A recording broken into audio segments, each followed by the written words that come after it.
Chapter 15.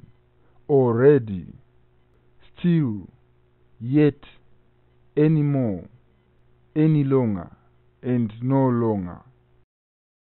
Still, yet, already.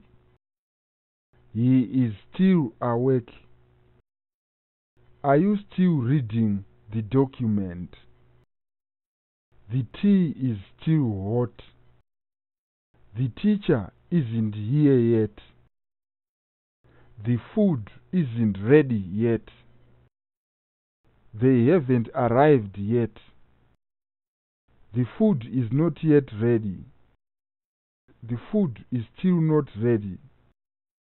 Is he still working? They haven't yet arrived. They still haven't arrived. They have already arrived. My husband already knows. It's 6 o'clock and she is asleep already. The team is the best yet. As yet, no one knows what happened. Inflation rose to yet higher levels. They still haven't finished. They haven't finished yet. Her husband beat her, yet she loves him. Her husband beat her, still she loves him. They are yet to come.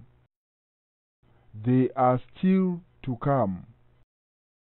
Any more, any longer, no longer. Peter doesn't stay here anymore. Peter doesn't stay here any longer. Peter no longer stays here.